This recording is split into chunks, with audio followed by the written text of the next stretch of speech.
Qafuun kabajamtoota hordoftoota keenya akkam jirtu nagaa keessanii kun immoo beekiyuu har'aan kana exersaayisii 4.1 qabadheen isinii dhiyaadheen jira hanga xumura sagantaa kootti nafaana bu'aan affeerraa kiyya. Namoonni YouTube kana sabiskiraayib hin goone haaraa taatan sabiskiraayib gochuudhaan maatii keenyatti dabalamaa. Kun laayik sheer gochuu isin irraanfatina isiniin jedha daayireekt taa'ee gallu. Isii keessaa gaafii tokkoffaan akkana jetti find maximum and the minimum value jetti. Minimumii fi maximumii barbaadi jetti. Akkamiin akka ta'an lamaan isaaniitu ni barbaanna jechaadha. Jalqaba irratti maal gochuu qabna? Critical value barbaanna jechuudha. Critical value karaa lamaan barbaanna jennee irra critical number tokkoffaa f derivate at x is equals to 0 dha. Lammaffaa f derivate at x is equals to doesn't exist jenneen irra jechaadha. Kana lamaaniin hojjannaa karaa kana lamaaniin deema jechaadha. Doesn't exist yookiin immoo 0 dha. Kun f of x kennanii jira. F of x kenna kana derivate yoo goonu x is the power of 3 dha. Isa kana derivate yoo goonu f derivate at x maal ta'a 3x square dha jechaadha. Kana equals to 0 jennaan. Equals to 0 ogguu jennu isa kan equals to 0 jennaan kan derivate goone kan equals to 0 jenneen equals to 0 ogguu jennu maal taare x is equals to 0 over 3 jennaan waan x square is equals to 0 dha. X is equals to 0 jechaadha. Kanaafu critical value kenna maali? Critical number kenna critical number kenna x is equals to 0 jennaan jechaadha. Kuno critical value kenna number kenna 0 nu ta'a jechaadha. Haala kanaan critical number erga arganne maaltu nu hafa? Input gochuudha. Isa kana isa critical value dabalate isa kana input goona jechuudha. F at 0 input goona. Eessatti input goona? Iddoo kanatti input goona jechuudha. 0 achitti input gaafa goonu 0 ta'a. F at what? -2 input goona. Itti aansine F at 1 input goona jechaadha. Indi pointii kenna lamaan illee input goona. Shituu asitti input gaafa goonu -2 achitti yoo input goonu maal ta'a? -8 ta'a jechaadha. -2 kiubiin 1 input gaafa goonu hoo maal ta'a? 1 nu ta'a jechaadha. Kanarra minimumii fi maximumii kenna akkamitti beekna? Minimum kenna 0 dha. Maximum kenna immoo absolute maximum absolute jechuun ni dandeenya. Absolute jechuun ni dandeenya. Absolute maximum minimum kenna -8 dha. Maximum kenna 1 dha jechaadha. Gaaf kana akkas haala kanaan hojjetama jechaadha. Absolute maximum kenna maximum kenna 1 yoo ta'u -1 immoo minimum jenneeti lafa kenna. Gaafii afuraffaadha. Gaafii afuraffaa kana hoo akkamitti hojjanna kan jedhuudhaaf isuma akka fakkaatu f derivate at x is equals to 0 jennaan.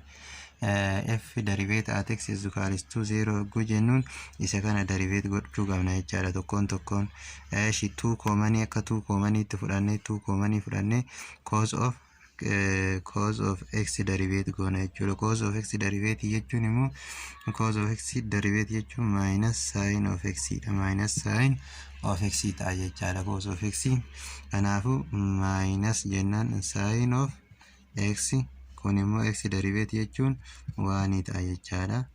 So minus tun alatti ni baati 2 sin of x plus 1 jennaani. F derivate at 0 jennaan critical value kenna yoo jennuun jenneerra is equals to 0 jenneetiin hin deemna jechaadha. So amma hoo maal goona kan jedhuudhaaf isa kana achi dabarsina jechuun -2 sin of x is equals to kana gama waan gama yoo dabarsinu maal ta'a? -1 ta'a jechaadha. Over -2 over -2 -2 asitti -2 dhanni baddi sin of x is equals to minus dhanni baddi 1 over 2 ta'a jechaadha. So sin of x 1 over 2 iddoon inni itti ta'u eessarratti kan jedhu laaluu qabna jechaadha. Eessarratti iddoon jedhuuf tokko 30 irratti qarxii jalqabaa pozitiivii keessa laalla jechuudha. Saayiniin qarxii lammaffaa keessattis pozitiiva, saayiniin asitti illee qarxii tokkoffaa keessattis pozitiiva, saayiniin asitti negatiiva, asittis negatiiva jechuudha. Kanaafuu kan qarxii tokkoffaa keessa jiru riifaransi aangilii arri teettaa jenneetiin kan barbaannu san isa san laalla jechuudha. Inni tokko 30 kan qarxii tokkoffaa keessa jiru saayiniin isaa tokko lammaffaa kan dhufu.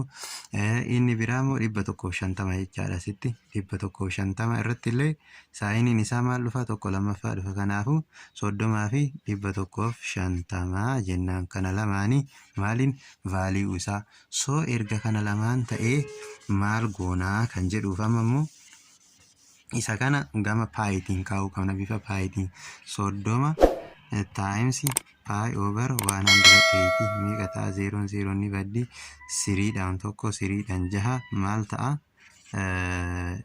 Inni kun pi over 6 dhufa jechaadha. Inni tokko 150 baay'isuu pi over 180 kan jedhu isa kanaan balleessineerra maaltu nu dhufa? Asitti isa kana immoo shaniin sadiin jaha jechaadha. Kanaafuu 5 pi over 6 dhufe jecha. Inni kun immoo 5 pi over 6 dhufe. Waa lama qabna jecha amma. Eenyu fi eenyu qabna? 6 fi as bira deebine pi over 6 critical value kenna pi over 6 hinda 5 pi over 6 nu dhufa jechaadha. Kana lamaan qabna jechaadha. Kana lamaanii fi eenyu qabna? Intervaala as biraa kana qabna jechaadha. Intervaala kana qabna. So akkamiin laallare? Amma maal goona? F atowaati jennaan pi over 6 pi over 6 f pi over 6 pi over 6 iddoo kana galchina jechaadha. Pi over 6 iddoo kanatti gaafa galchinu cos pi over 6 jechuun cos of 30 jechuun cos of 30 jechaadha. Cos of 30 jechuun under radical 3 over 2 dha beekamaadha. Under radical 3 over 2 dha cos of 16. So 2 under radical 3 over 2 plus pi over 6 jechaadha. Okay, isa kana tuuntuudhaan ni baddi maaltu nu hafe? Under radical 3 plus jennaan pi over 6 dha. Kan maali? Isa jalqabaatiif isa kana nu dhufee jira jenneerra. Isa jalqabaa isa kana nu dhufeera. Itti aanuuf f atowaati jennaan 5 pi over 6 dha. Iddoo kanatti 5 pi over 6 iddoo kana yoo galchinu 2 pi over 6 jechuun cos of 150 jechaadha. Cos of 150 jechaadha. Kanaafuu reference angiliin kenna maal ta'a? 5 pi over 6. Reference angiliin isa kanaas 30 dha waan ta'eef koosiin qarxii lammaffaa keessatti ammallee wanti hubachuu qabdan koosiin qarxii lammaffaa keessatti maayinasiidha. Kanaafuu maayinas jenneen kaana jechaadha. So amma eddanatti maal goona? As biratti ni haqee soorii as biratti sirreessatiin hin barreessa. Amma maal goona? 2 into jennaan minus jennaan koosii aldatti baafannee maal jechuu ni dandeenya? Cos of maal jennaan? Cos of 30 jenneetiin hojjechuu dandeenya jechuudha. Reference angilii isaatiin jechaadha. Cos of 30dhaan hojjechuu dandeenya jechaadha. Cos of 30 immoo maal ta'a? Under minus inni jirti jechuu waan qarxii lammaffaa keessa jiruufi plus 5 pi over 6 dha kun. Reference angiliin isa sanii waan barbaanneef kana referencetti waan jijjiirree fi confusing ta'in akka salphatuuf haala kanaan isinii kaa'een. Akka isinii salphatuuf haala kanaan isinii kaa'e 2 into minus ala baafna malee cos of what? Cos of 30 jechaadha. Cos of 30 plus 5 pi over 6 maali tuni 30 taate tummaa garaagarummaa qabdi jenna. Maayinasiin tun sababa reference angilii isa kanaa fudhannee fi kun 150 waan ta'eef inni kunillee 150 yoo jijjiirru reference angilii isaanii waan fudhannee fi kanaafuu maayinasiin as bira jirti jechaadha.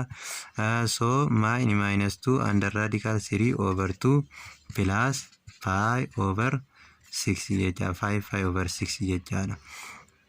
So amma asirraa hoo maal hubanna? Tuuntuudhaan ni baddi minus under radical 3 plus 5 pi over 6 jennaan. So isa kana rearrange gochuudha jechaadha. Wanti nurraa eeggamu maali? 5 pi over 6 minus under radical isa kana jechaadha. Isa kamiif? Isa 5 pi over 6 dhaaf maaliin valuun isaa isa kana dhufee jira jechuudha. Isa kanaaf 5 pi over 6 minus under radical 3 dha. Amma maaltu nu hafe evaluate goonu as biratti nu hafe jechaadha. Isa biratti nu hafe evaluation for 0 evaluate gaafa goonu 0 as biratti gaafa galchinu uni circle-dhaan deemna jechaadha. Uni circle-dhaan 0 paayin as bira 0 fi paayin as bira asirratti waanidha. Gatiin x gatiin kun immoo 0 dha. Kanaafuu koozii jechuun gatii x ti. Koozii yoo achitti galchinu kooziin gatii x silatti ta'e waanidha. 1 times 2 dha plus 0 2 plus 0 jechaadha. F at 0 maal ta'ate 2 taati jechaadha. F at 0 2 taati. Inni biraa immoo 2 dha. Gaafa 2 pi achitti galchinu 2 pi illee achitti yoo galchinu waanidha. Kanaafuu 2 jennaan koozin isaa waanii waan ta'eef koozin isaa waanii waan 2 times 1 plus jennaan. Maali bakka x hoo 2 pi galchina jechaadha. Bakka x 0 waan galchineef asitti 2 qofa ta'e lammaffaa irratti 2 pi dha. Kanaafuu maal 2 plus 2 pi jennaan. Kamaalitiif f at 2 pi dha. F at 2 pi dha maal jennee 2 plus 2 pi jennaan jechuudha. 2 pi jennaan. So as keessaa kunoo value'dhaan arganne keessaa kamtu guddaadha jenneetiniin ogguu evaluate goonu laaluu dandeenya jechaadha. Kunoo kana jira kana jira guddaan isa kana jechuudha.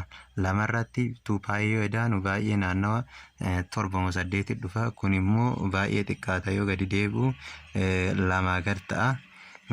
Kunis ni jira jechaadha. Kanaafuu xiqqaan isa kamii? Xiqqaan isa kana yoo ta'u guddaan isa kana ta'a jechuudha. Inni kun minimum value ta'a.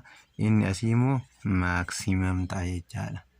Maximum value fi minimum value kenna haala kanaan adda baasuu dandeenya.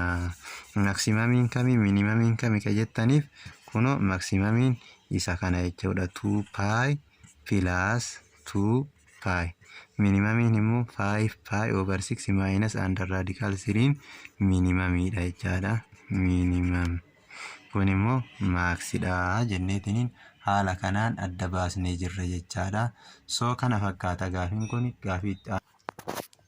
gaafiin itti aanu gaafii ja'affaadha. Gaafii ja'affaa akkuma isa kana dura maal goona derivate goona jechuudha. Critical value isaa yoo barbaannu isa kana derivate yoo gaafa goonu maal ta'a 15 x is the power of 4 ta'ee jira minus inni kunoo 16 x square ta'ee jira jechaadha.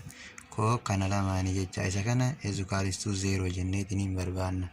Okay, isa kana gaafa jijjiirru maal goona x square koomanii fudhannee 15 minus 60 in 15 x square minus 60 jechuu dandeenya jechuudha. Minus 16 jennaan. Is equal to 0. X square is equal to 0 jennaan. X is equal to 0. Critical value keessa takka arganne jechaadha. X is equal to 0 arganne jirra jecha. Critical value keessa x is equal to 0 takka ni qabna. So inni biroo immoo maaltu nu eeggata 15 x square minus 60 is equal to 0. Kanaafuu 15 x square is equal to 16 jennaan over 15 over 15. 15 inni baddi x square is equal to 16 to divide 15 4 dha. Kanaafuu under radical 4 jennaan jechaadha. Under radical for x square is equal to 4 erga nuu dhufe. So x kenna maal goona under radical 4 jennaan maaliin baya plus or minus 2 dhaan baya jechaadha. Plus or minus 2 leen maali critical value kenna yookiin critical x minus 2 x 2 nuu ta'uu dandeessi jechaadha. Kana lamaan nuu taati jechaadha. So amma maal goona takkaan maximumii fi minimumii barbaaduudhaaf takkaan itti galchina jechaadha. F at 0 asitti yoo galchinu 0 nuu dhufa. F at Okay. Indi pointiin kennallee isuma sanii waan wal fakkaatuuf lammata ittiin galchinu waan ta'eef isuma kana qofa itti galchineetiin hin geessuu dandeenya. F at -2 jechaan immoo maali? Eeshi -2 as bira haa galchinu mee. -2 3 -2 the power of 5 jechuun maal jechuudha? -2 the power of 5 -20 -2 the power of 3 -2 the power of 4 jechuun 3 5 jechuun 3 times -32 jechuudha. Minus kuni jechuun immoo -20 times -8 jechaadha. -8 minus plus ol gooti 160 ta'a jecha. Inni kun kana jechuun -96 plus 160. So isa kana yoo walii edaanu maal nu dhufa? 64 nu dhufa jechaadha. Kun 64 nu dhufa yoo walitti edaanu. Inni isaasii kana -2 dhaaf maal arganne? 64 arganne. F at 2 dhaafoo F at 2 dhaaf 2 asitti yoo galchinu 2 jechuun evaluate goona jechuu akkuma ammaatitti 2 achitti galchinu 3 times 2 jechuun 2 the power of 5 jechuun 32 times dha. -20 times 2 square jechuun 2 cube jechaan 8 dha. Kana jechuun 160 jechaa waliin baay'ee 96 minus 160. Kana jechuun immoo -64 dhufa jechaadha. Asirratti maal arganne? -64 arganne jechaadha. So kana fakkaata -64 arganne. As keessa maximamiin kamii? Minimamiin kamii? Maximamiin isa kana jechaadha. Minimamiin immoo isa kana jechaadha. F at 2 minimamiidha. F at -2 maximamiidha jechaadha. Kana fakkaata. Har'aaf nu gahaa exersaayisii haala kana fakkaatu wanta hojjedhuuf na faana bu'aa fayyadamaa isiniin jedha. Hordoftoota kiyya har'aaf nu gahaa. Bye bye.